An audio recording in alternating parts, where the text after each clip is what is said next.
como foi construída a Arca da Aliança e como ela realmente era usada. Ex-escravos no deserto montaram 1,15 metros de ouro puro, pesando 150 quilos, medidas milimétricas, 3 camadas perfeitas, um erro, morte. Mas como eles fizeram isso sem oficinas modernas? E por que um único toque matava instantaneamente? Hoje você vai ver o processo técnico completo de cada peça, os materiais impossíveis que usaram e os rituais mortais que só um homem por ano podia executar. Erre um detalhe e você não sai vivo. E onde será que está a arca nos dias de hoje? Fique até o final do vídeo.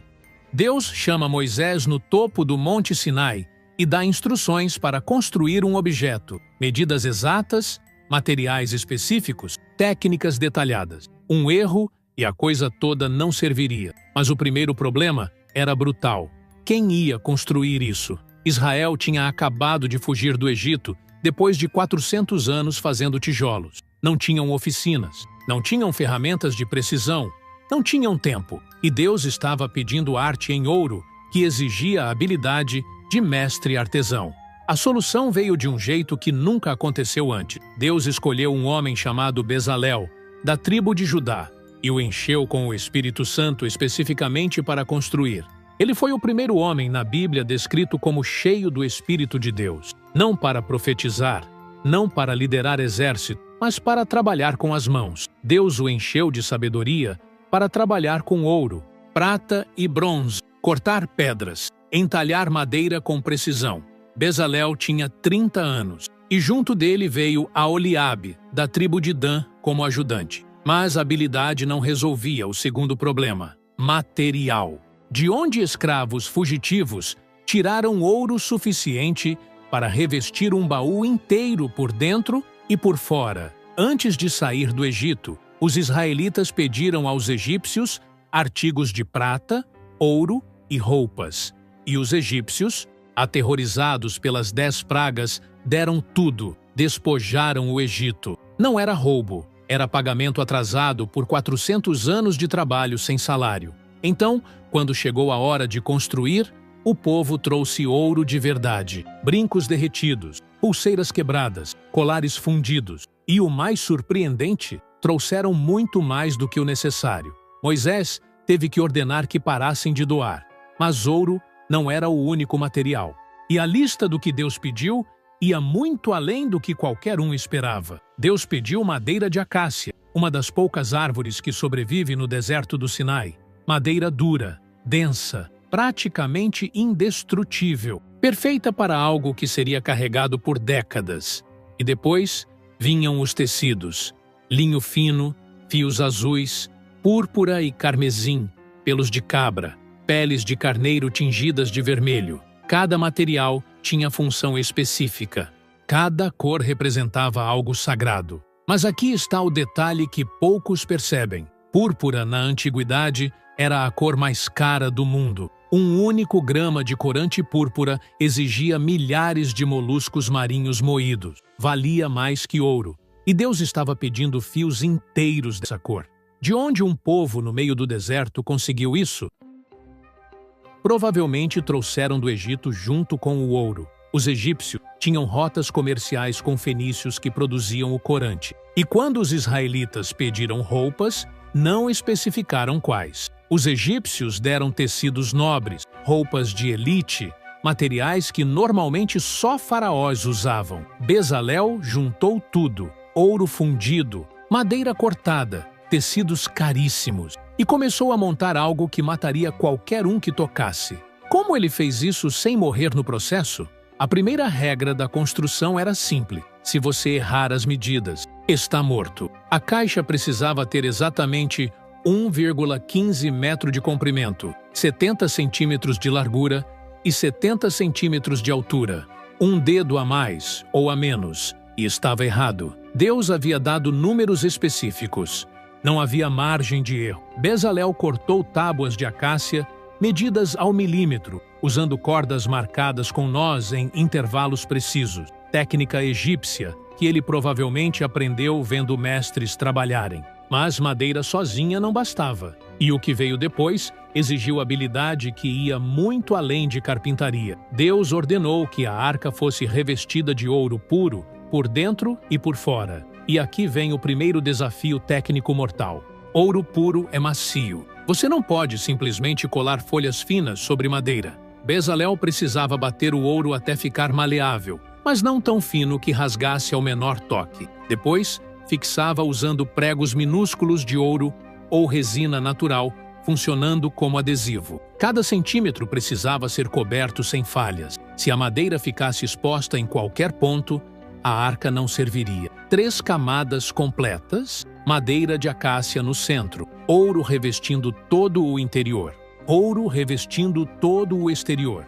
Isso tornava a arca incrivelmente pesada, cerca de 150 quilos. 2 pessoas juntas não conseguiriam levantar. Depois, veio uma borda de ouro ao redor da parte superior.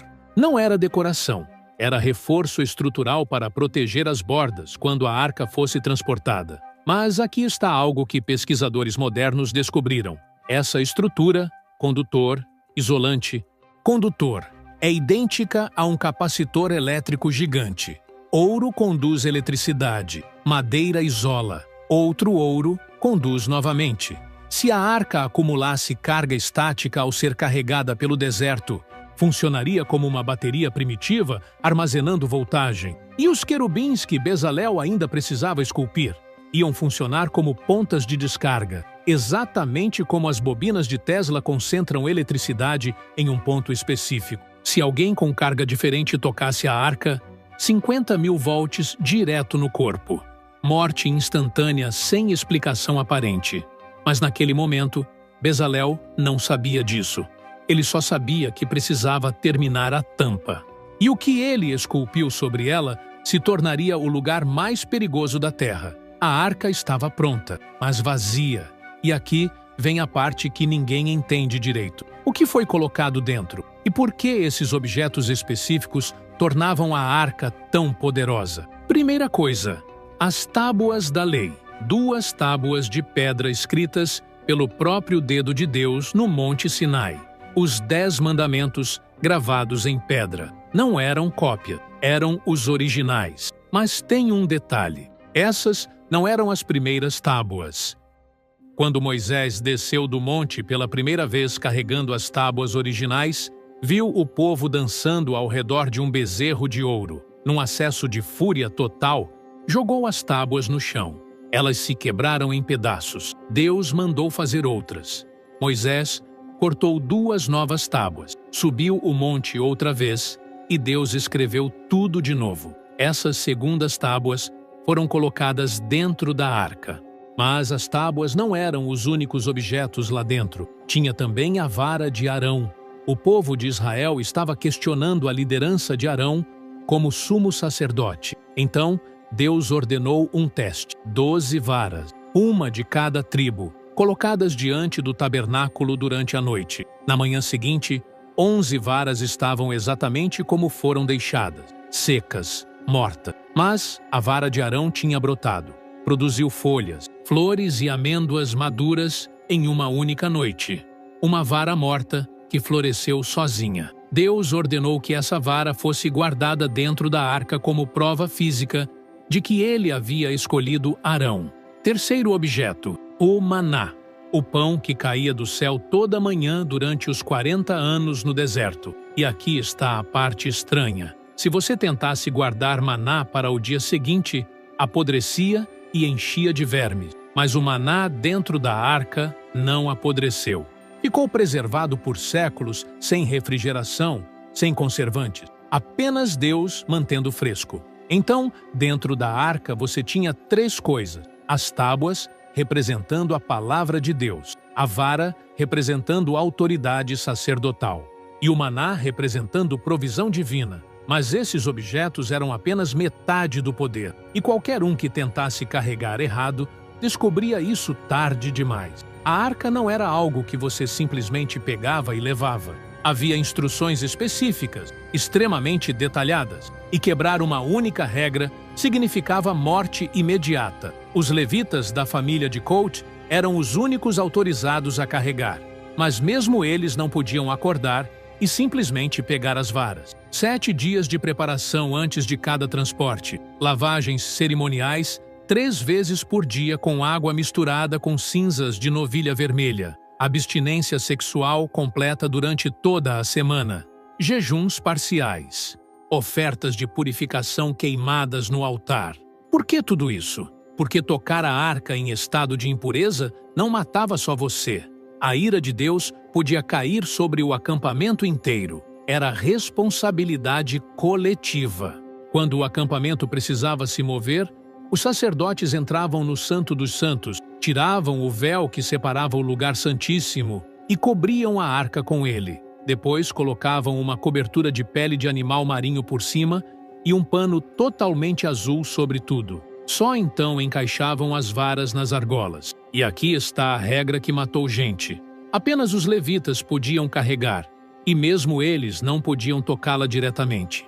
As varas eram a única forma permitida. 2 homens de cada lado segurando sobre os ombros, caminhando sincronizados. Por que se um tropeçasse e a arca balançasse demais? Alguém podia instintivamente tentar segurar. Foi exatamente isso que aconteceu com Uzá. Davi estava transportando a arca de volta para Jerusalém, mas cometeu um erro crítico logo no começo. Colocaram a arca em uma carroça nova, puxada por bois. Parecia prático, parecia seguro, mas Deus nunca autorizou carregar a arca em carroça, só nos ombros dos levitas, usando as varas. A carroça seguiu viagem, tudo aparentemente tranquilo, até que os bois tropeçaram. A carroça balançou violentamente. A arca começou a escorregar. Uzá, que estava caminhando ao lado, viu o que estava prestes a acontecer e estendeu a mão. Tocou a arca. Caiu morto na hora. A ira de Deus se acendeu contra ele. Não foi acidente, não foi azar. Foi quebra de regra explícita. E a consequência foi instantânea. Mas morte por toque não era o único perigo. E quando a arca entrava em guerra, cidades inteiras descobriam o que acontecia quando Deus lutava contra você.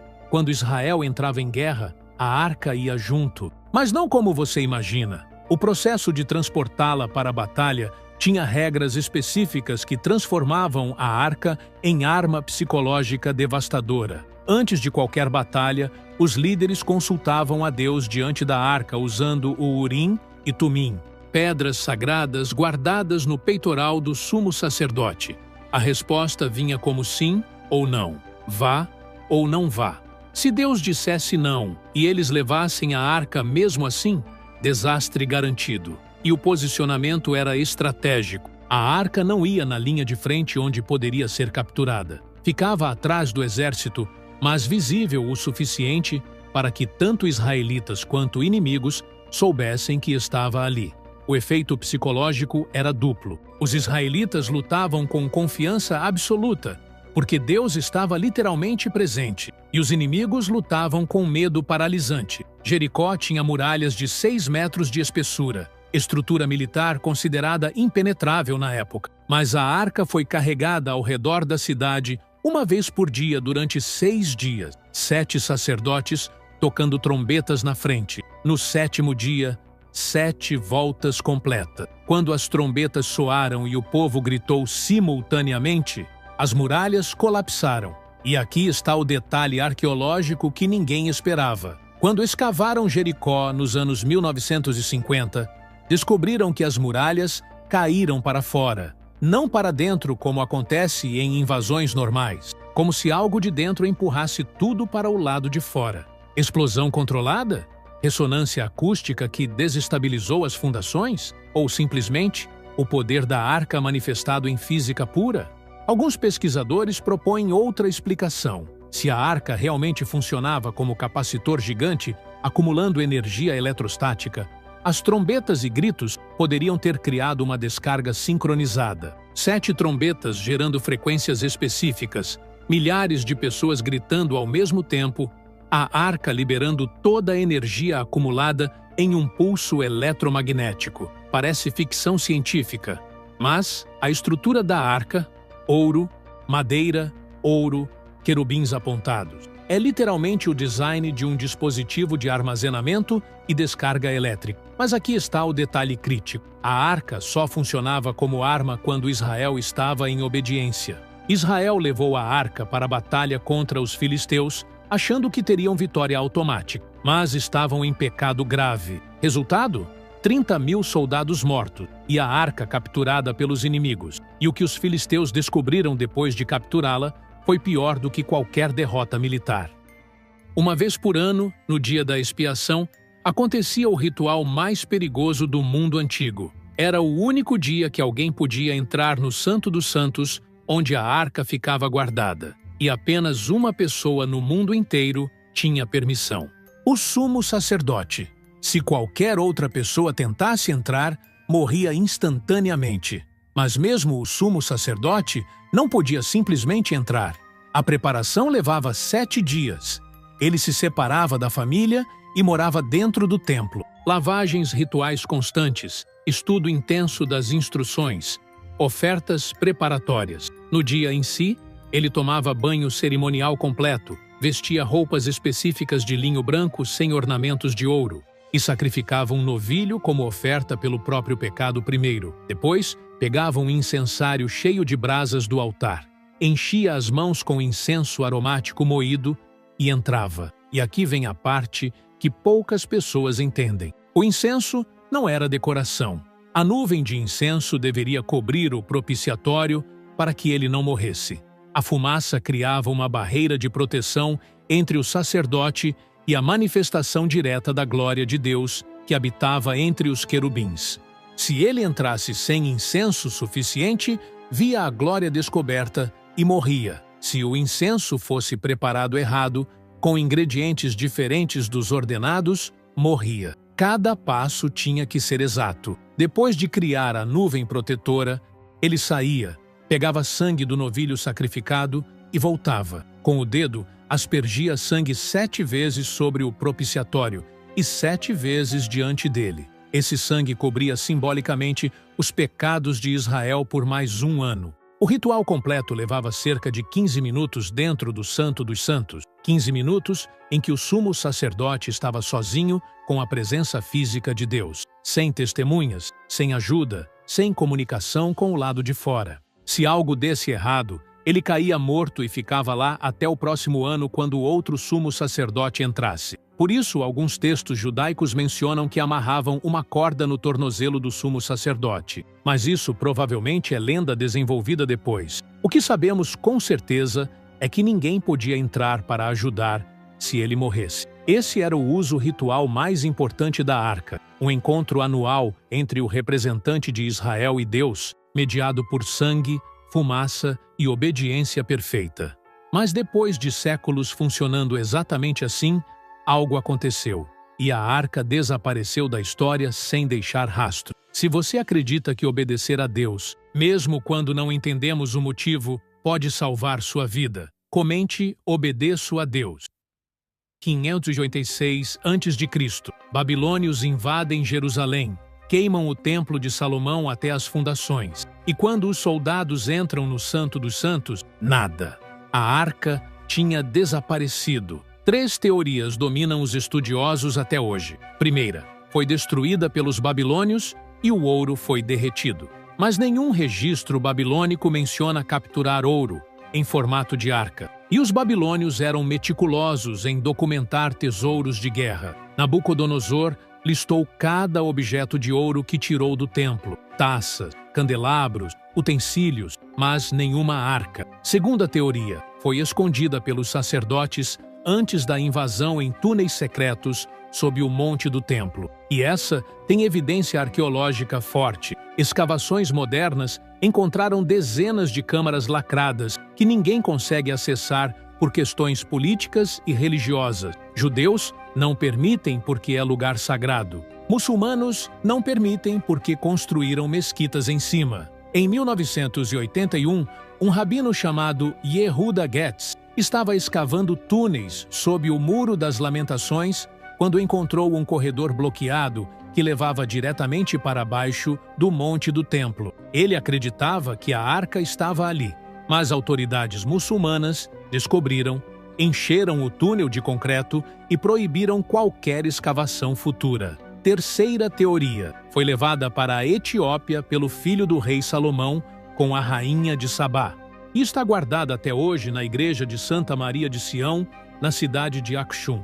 E essa teoria tem detalhes bizarros. Há um guardião que vive dentro da igreja e nunca sai. Ele é escolhido ainda jovem e passa o resto da vida protegendo algo que ninguém mais pode ver. Quando ele está prestes a morrer, escolhe um sucessor e transfere o segredo. Esse padrão continua há séculos. Repórteres, arqueólogos e até autoridades da própria Igreja Ortodoxa Etíope não podem entrar.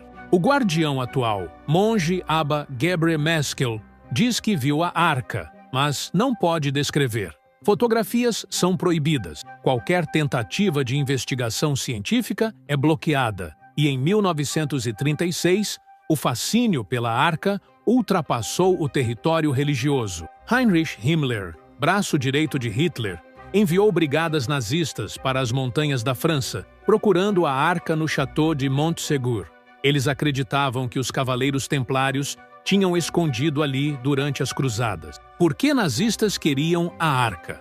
Porque registros históricos descreviam a arca sendo levada para a batalha e emitindo poder que derrubava muralhas e matava exércitos inteiros. Himmler, obcecado com o ocultismo, acreditava que encontrá-la garantiria a vitória do Terceiro Reich. Passaram meses escavando túneis nas montanhas. Não acharam nada. Hoje, arqueólogos israelenses acreditam que ela está escondida em câmaras secretas sob o Monte do Templo em Jerusalém. Mas escavações são proibidas por tensões políticas entre judeus e muçulmanos. Então, o maior mistério não é apenas o que a arca era, é onde ela está agora. E se alguém encontrá-la, o que acontece quando tocarem pela primeira vez em 2.600 anos? Anos depois da arca desaparecer, o rei Salomão construiu o templo mais grandioso da história, especificamente para abrigá-la no Santo dos Santos. Quer saber como foi construído o Templo de Salomão? A estrutura mais cara e tecnicamente impossível do mundo antigo, com pedras de 400 toneladas movidas sem máquinas modernas. Clique aqui na tela agora e descubra como 150 mil homens trabalharam 7 anos para criar a Casa da Arca.